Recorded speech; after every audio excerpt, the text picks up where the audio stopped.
طرح قوم کے یہ وہ پلید لوگ ہیں جن کی نگاہ قوم و سماج کے مالوں پر ہوتی ہے. تم کو مال چاہیے، محنت کرو، کاروبار کرو، آگے بڑھو، کون منع کرتا ہے؟ جی تو کچھ لوگوں کی نگاہ مال و دولت پر ہوتی ہے جو صرف جہیز کے لیے نکاح کرتے ہیں. لڑکی تعلیم یافتہ ہے نہیں ہے اس سے کوئی مطلب نہیں، وہ مہذب ہے، قرآن پڑھنا جانتی ہے، صوم و صلاۃ کی پابند ہے، نہیں ہے کچھ بھی نہ ہو، بس پیسہ مل جائے تو ٹھیک ہے. تو بعض لوگ تو وہ ہوتے ہیں لیمالیہ جو مال و دولت کو بنیاد پر نکاح کرتے ہیں. بعض لوگ وہ ہوتے ہیں، اللہ کے رسول نے فرمایا ولی جمالیہ، بعض لوگ وہ ہوتے ہیں جو حسن و جمال کو بنیاد بنا کر نکاح کرتے ہیں کہ بس ان کو خوبصورت لڑکی خوبصورت لڑکا چاہیے، بس اور کچھ نہیں چاہیے. خوبصورت لڑکی مل گئی بس وہی کریں گے، دوسری جگہ نہیں کریں گے، مر جائیں گے دوسری جگہ نہیں کریں گے، ہم وہی کریں گے. بنیاد کیا ہے؟ حسن و جمال. اور بعض لوگ وہ ہوتے ہیں جو حسب نسب اور برادری کو بنیاد بنا کر نکاح کرتے ہیں کہ اس خاندان میں بڑے پڑھے لکھے لوگ ہیں، بڑے صاحب قسم کے لوگ ہیں، جی اچھے اچھے عہدیدار ہیں، بڑے بڑے عہدوں پر لوگ ہیں. اگر اس گھر میں رشتہ ہو گیا تو میرے نام کے ساتھ بھی صاحب لگ جائے گا، لوگ کہیں گے یہ فلاں صاحب کا داماد ہے، فلاں صاحب کے سمدھی ہے، ہماری بھی عزت بڑھ جائے گی. تو اس لیے کچھ لوگ رشتہ کرتے ہیں. تو کچھ لوگوں کے لیے بنیاد مال ہو، کچھ لوگوں کے لیے حسن و جمال ہے، اور کچھ لوگوں کے لیے یہ حسب اور نسب ہوتا ہے. ایک مسلمان کے لیے نکاح کی بنیاد کیا ہونی چاہیے؟ اللہ کے رسول نے فرمایا فَاظْفَرْ بِذَاتِ الدِّينِ، کہ اگر تم کو نکاح کرنا ہے تو تم نکاح کے لیے دینداری کو بنیاد بناؤ. اس لیے کہ دیندار لڑکی سے اگر نکاح کرو گے تو اس کے نتیجے میں تمہارے بچے کو دیندار ماں ملے گی.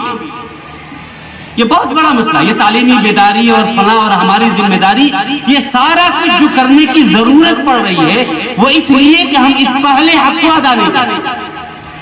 پہلے حق کو ادا نہیں کرتے.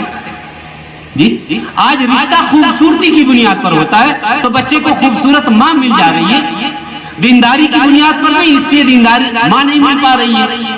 اور ماں کا گود بچے کے لیے پہلا اسکول اور مکتب ہے. سب سے بہتر معلمہ اس دنیا کے اندر آپ کی اولاد کے لیے اس بچے کی ماں سے بہتر کوئی نہیں. ہم یہ سمجھتے ہیں کہ بچے کی عمر 7 سال کے بعد پڑھنے کی ہوتی ہے، یہ دھوکہ ہے، یہ دھوکہ ہے. بچہ جس وقت ماں کے پیٹ میں ہوتا ہے اس وقت وہ پڑھ رہا ہوتا ہے، ماں کے احوال اس وقت اس کے ذہن و دماغ پر مرتب ہوتے ہیں. جیسی ماں ہوگی ویسے اس کے اثرات ہوں گے، جیسی ماں ہوگی.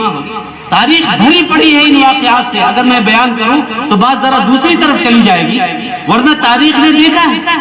آپ کے پڑوس کا واقعہ ہے، جب عبد الرحمن کی وہاں حکومت تھی افغانستان میں، اس وقت کا واقعہ ہے کہ بہت زبردست مقابلہ تھا دوسرے ملک کے فوجیوں کے ساتھ.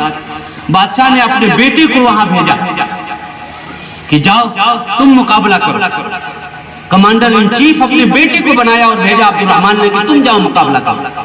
بیٹا گیا مقابلہ کے لیے. کچھ دنوں کے بعد بادشاہ کے پاس خبر آئی کہ مقابلہ بڑا سخت تھا اور آپ کے بیٹے نے دشمن سے صلح کر لیا ہے اس شرط پر کہ اس کو بادشاہ بنا دیا جائے. اس لیے آپ کے بیٹے نے آپ سے غداری کیا ہے اور جا کر دشمن سے اس نے صلح کر لیا. یہ سننا تھا کہ بادشاہ کا چہرہ اتر گیا، مغموم ہو گیا. اس سے بڑی غم کی خبر کیا ہو سکتی تھی؟ وہ کمرے میں بیچارہ بالکل مایوسی کے عالم میں بیٹھا ہوا تھا. بیوی جب کمرے میں آئی اس نے جب دیکھا تو دیکھا کہ بادشاہ کا چہرہ اترا ہوا ہے. پوچھا کہ کیا بات ہے، طبیعت ٹھیک نہیں ہے، کوئی بات ہے؟ تو بادشاہ نے غصائے لہجے میں کہا کہ تیرا ناکارہ اولاد، تیری ناکارہ اولاد اس نے بتا دشمن سے صلح کر لیا، دھوکہ دے دیا مجھ کو، میں اس کو ایسا سمجھتا تھا وہ ایسا نکلا. ماں نے کہا کہ ہرگز نہیں، یہ جھوٹی خبر ہے، نہیں ہو سکتا، آپ تحقیق کریں، ایسا ہو ہی نہیں سکتا، آپ تحقیق کریں. بادشاہ نے کہا کہ میری ایجنسی کی خبر ہے، جھوٹ نہیں ہو سکتی. ماں نے کہا، بیوی نے کہا کہ یہ جھوٹی خبر ہے، آپ تحقیق کرائیں، یہ جھوٹی خبر ہے، ایسا نہیں ہو سکتا، ایسا نہیں ہو سکتا. بہرحال بیوی کے بار بار ضد کرنے کے بعد بادشاہ نے دوسری کمیٹی بھیجی تحقیق کے لیے. جب ٹیم گئی اور انکوائری کے بعد آئی تو معلوم ہوا کہ بیٹا پوری جواں مردی کے ساتھ مقابلہ کرتے ہوئے آگے بڑھ رہا اور دشمن دن بدن پسپا ہو رہے ہیں. یہ جب خبر آئی تو بادشاہ کی خوشی کا ٹھکانہ نہیں رہا. بیوی کو بلایا, خوشی کا اظہار کیا اور کہا کہ تم کو کیسے اندازہ تھا کہ تمہارا بیٹا ایسا نہیں کر سکتا؟ تم کو کیسے اندازہ؟ کہا کہ مجھ کو نہیں ہوگا تو کس کو ہوگا؟ جب سے یہ میرے پیٹ میں آیا تھا اس وقت سے میں نے کوئی مشتبہ مال نہیں کھایا. گناہ کبیرہ تو دور کی بات, گناہ صغیرہ کا بھی ارتکاب میں نے نہیں کیا. اور جب یہ پیدا ہوا تو بلا وضو کے اسے میں دودھ نہیں پلاتی. آخر یہ بزدلی آئے گی کہاں سے, کن راستوں سے؟ بچے تو ماں باپ کے اخلاق کو جذب کرتے ہیں, یہ غلط عادت آئے گی کہاں سے؟ آنے کا راستہ ہی نہیں. بہت سے واقعات, ایک دو نہیں سینکڑوں واقعات تاریخ کی کتابوں میں. ایک بزرگ کا واقعہ لکھا ہے کہ وہ چل رہے تھے, چلتے چلتے ان کا بیٹا ان کے ساتھ تھا. اچانک ایک بیر, ایک درخت تھا کسی پھل کا جو نیچے کی طرف جھکا ہوا تھا. ان کا بیٹا چلتے ہوئے اس درخت کا ایک پھل توڑ لیا. ان کو بڑا تعجب ہوا, بچے کو سمجھایا اور فوراً سفر منقطع کر کے گھر آئے اور کہا یہ عجیب بات ہو گئی, میرا بیٹا دوسرے کے درخت کا پھل بلا اجازت توڑ لیا, آخر اس کی وجہ کیا ہے؟ کہاں غلطی کی تھی تم نے اس کی تربیت؟ کبھی تم نے کسی کی کوئی چیز دودھ پلانے کے زمانے میں بلا اجازت تم نے لیا تھا یا حمل کے زمانے میں؟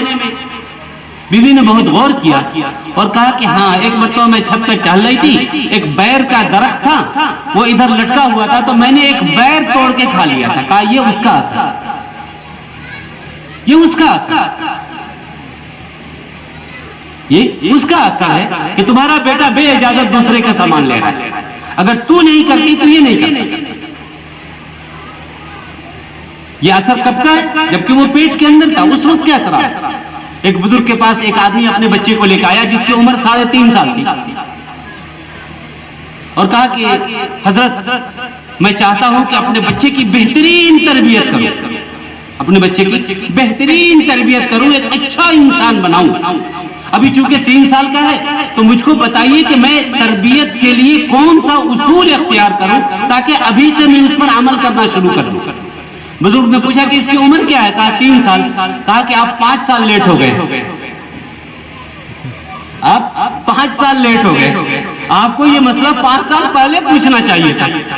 اس نے کہا حضرت ابھی تو 3 سال کا ہوا, ابھی تو ٹھیک سے بولتا بھی نہیں, کسی مکتب میں بھی نہیں جاتا, لیٹ کیسے ہو گیا میں؟ ابھی تو پڑھنے کی بھی عمر نہیں. انہوں نے کہا 3 سال عمر اس کی گزر چکی پڑھنے کی, جس کا احساس آپ کو نہیں. جی یہ تو اس وقت کرنا تھا جس وقت آپ نکاح کر رہے تھے. اس وقت پوچھتے کہ بچہ ہم بہتر چاہتے ہیں, دیندار اور تعلیم یافتہ چاہتے ہیں, اس کے لیے کیا کرنا ہوگا؟ اس کی کوشش یہاں سے شروع کرنی پڑتی. ابو الاسود الدولی عرب کا بہت بڑا نحوی عالم گزرا ہے, امام گزرا ہے, نحو صرف کا امام تھا, شعر و شاعری میں اس کا جواب نہیں. بہت بڑا عالم, بہت بڑا عالم, عربی گرامر کا امام, استاد سمجھا جاتا ہے. ایک مرتبہ اس نے اپنے بچوں کو جمع کیا اور جمع کرنے کے بعد بچوں سے کہا کہ میرے بیٹوں, میں نے تم لوگوں پر پیدائش کے بعد بھی بہت سارے احسانات کیے ہیں اور پیدائش سے پہلے بھی بہت بڑا احسان کیا ہے. بچوں نے کہا کہ والد محترم واقعتاً پیدائش کے بعد آپ کے بے شمار احسانات ہیں. جی بہت کم اولاد ایسے ہوں گے جن کو ایسا خوش نصیب والد ملے. واقعتاً آپ نے بہت بڑا احسان کیا, ہمارے کھانے پینے, رہنے سہنے, تعلیم و تربیت کا بہتر سے بہتر آپ نے انتظام کیا. یہ سارے آپ کے احسانات ہیں, یقیناً اس میں کوئی دو رائے نہیں, یہ تو ہمیں بھی دکھ رہا ہے, سمجھ میں آ رہا ہے. لیکن آپ نے جو یہ جملہ کہا کہ تمہاری پیدائش سے پہلے بھی تمہارے اوپر میں نے احسان کیا ہے, یہ بات نہیں سمجھ میں آئی کہ جب ہم تھے ہی نہیں تو آپ نے احسان کیسے کیا, اس کی کیا شکل تھی؟ ابو الاسود دوئلی نے کہا کہ تمہیں پتا ہے کہ میں عرب کا ایک حسین نوجوان ہوں, اتنا بڑا عالم ہوں, امام کا مقام اور درجہ مجھے حاصل تھا, 50 جگہ سے رشتے میرے پاس آ رہے تھے, بہترین خوبصورت دوشیداؤں کے رشتے میرے لیے تھے, مالدار گھرانوں سے رشتے میرے لیے آ رہے تھے. ایسا پڑھا لکھا انسان کون نہیں چاہے گا کہ اس کو داماد بنائے. مختلف علاقوں سے, قبیلوں سے, گھرانوں سے میرے پاس رشتے آئے. وہ سارے رشتے جب میرے پاس آئے تو میں نے ان تمام رشتوں کا بایو ڈاٹا جب دیکھنا شروع کیا تو میں اپنی بیوی ہونے کے لیے جس عورت کو منتخب کیا اس کے لیے بنیاد اپنے مزاج کو اور اپنے دل کی تسلی کو نہیں بنایا، میں یہ غور کیا کہ ان تمام رشتوں میں کون سی عورت ایسی ہے جو ہمارے ہونے والے بچوں کی بہترین تربیت کر سکتی ہے۔ میں اس چیز کو بنیاد بنا کر نکاح کیا۔ جی میں چاہتا تو خوبصورت لڑکی سے بھی نکاح کر سکتا تھا، میں چاہتا تو مالدار گھرانے میں رشتہ کر سکتا تھا، لیکن میں نے مالداری کو، خوبصورتی کو، حسب و نسب کو وجاہت کو بنیاد نہیں بنایا، بلکہ نکاح کے وقت میں نے یہ غور کیا کہ ان تمام رشتوں میں کون سا رشتہ ایسا ہے، ان تمام لڑکیوں میں کون سی لڑکی ایسی ہے جو اپنے بچوں کے لیے بہترین معلمہ اور مربیہ ثابت ہو سکتی ہے۔ میں اس کو ذہن میں رکھ کر رشتہ کیا، اور یہ میں نے تمہارے اوپر احسان کرتے ہوئے کیا، تمہارے اوپر احسان کرتے ہوئے کیا۔ آج تمہارے اندر جو یہ تبدیلی ہے یہ میرے اس ایثار کا نتیجہ ہے، اور واقعتاً اولاد کی تربیت میں اور کردار میں باپ سے بڑھ کر ماں کا رول ہوتا ہے، باپ سے بڑھ کر ماں کا رول ہوتا ہے، اور یہ باتیں قرآن و حدیث سے بھی ثابت ہیں۔ جی حضرت نوح علیہ السلام کا واقعہ مشہور ہے، آپ کو پتا ہے کہ حضرت نوح علیہ السلام جب اللہ تعالیٰ نے کشتی بنانے کا ان کو حکم دیا اور کہا کہ اپنے ماننے والوں کو اس پہ سوار کر لیجیے، حضرت نوح کی بیوی ایمان نہیں لائی، نبی کی بیوی تھی لیکن ایمان کی دولت سے محروم تھی۔ باپ، نبی سے بھی بہتر کوئی باپ تربیت کا اصول جان سکتا ہے کیا؟ نہیں نا۔ جی تربیت کے اصول باپ، اور وہ بھی جب نبی ہو، اس سے بہتر کون جان سکتا ہے؟ حضرت نوح کا بیٹا کنعان ان کا بیٹا ہے، نبی کا بیٹا، حضرت نوح جیسے والد اسے نصیب ہے۔ جب کشتی تیار ہو گئی، طوفان نوح آیا، تو حضرت نوح نے اپنے بیٹے کو کہا کہ کم معنا، بیٹا میرے ساتھ آ جاؤ۔